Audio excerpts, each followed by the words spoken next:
Yeah, I think I did okay. Yeah, no, really nice. It was really lovely to hear from you. Bit of a question from me. Why are you Winifred Nicholson? You see, very often we, you know, when we invite applicants to come and speak about their work, it's usually someone they have a personal connection to. You know, we see a lot of applicants from all sorts of backgrounds. You know, they very often particularly want to do something with their heritage. So I guess I have to ask you, like, you know, did it ever cross your mind to go with something a bit more African based? Did that ever cross your mind, or? Sorry, just like I said, we often like to hear from different perspectives. So I just wonder if that was anything you considered. Someone more from your background, perhaps. We'll stop the scene there, if that's okay. I think if you do it in a kind of, you know, way that engages with the intellectual argument, and show that you are worthy, you know, you are somebody who understands, you're not gonna say, well, that was a racist question, right? That's not how you would approach it, but really challenge the question itself, and, you know, talk about the way that your interest in this poet, this artist, is because of X, Y, and Z, and so on. Because obviously the person thought that because her name is Blessing and she is black, she's obviously not British, right? Because the artist is a British artist. So why wouldn't she be interested in another British artist, even if that person is white? So yeah, so that's how I would answer. And yeah, I think that shows that you are intelligent, you're challenging, and that's somebody I would want in my faculty if it was me. So yeah. Brilliant.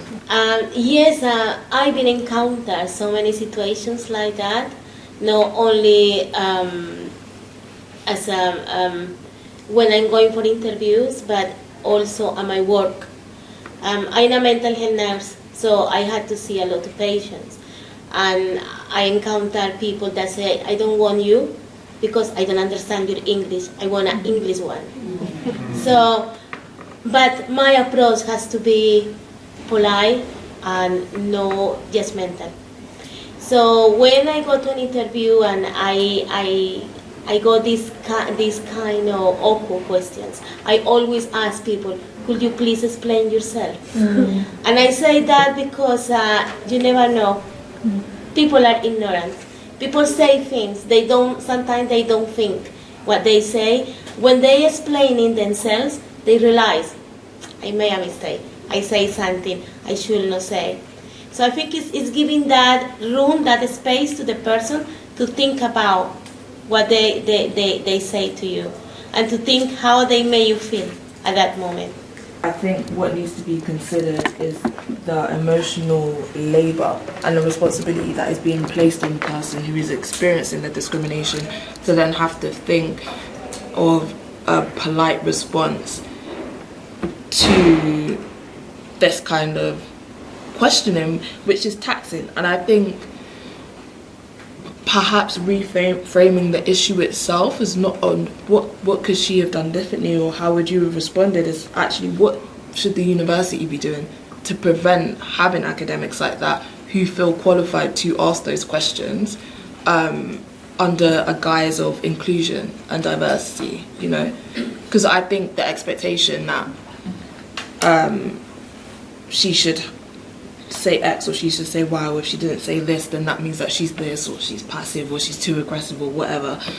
It again shifts the responsibility and shifts the blame. And I think that already women take on a lot of emotional labour in academia, often unpaid, and sitting on these EDI panels, sorting out like interdepartmental conflicts, to then have to navigate that on a personal level is too much. And I don't think that that onus should be on the receiver. But I understand this is an unpopular opinion, but I believe there's value to it. Obviously lots of people agreeing with you. We're also conscious of the fact that this stuff happens in real life, and oftentimes when we've experienced them as academics, we don't know how to respond. And at the Sunderland workshop, when these things came up, a lot of the students who were in attendance said, you know, it would be really helpful to know what do I do in these scenarios. And so the focus, like, listen, it's definitely, it should not be on us to have to respond politely and do all of those things. But the reality is, if you're faced in that situation, a response comes up, because you can't just sort of disintegrate. You respond one way or another. So by facilitating these discussions, our hope is that people know what options there are, and you kind of think about them beforehand, so you don't get caught off guard once you're in that room. But most definitely the onus is on the institutions, and as a project we're also doing that work, so please do be aware of that. I think Anna. I mean, I completely agree with what you're saying, and I just think these scenarios, and I think while we're fighting the good fight to address the institutions, what do we do in the meantime? How do we protect ourselves? How do we prepare ourselves? How do we learn how to navigate systems that will take time to address institutional racism and sexism? Exactly. I think that this could actually have a knock-on effect on one's confidence to move forward. It doesn't matter how intelligent one is. It's damaging how one is spoken to and treated at the end of the day.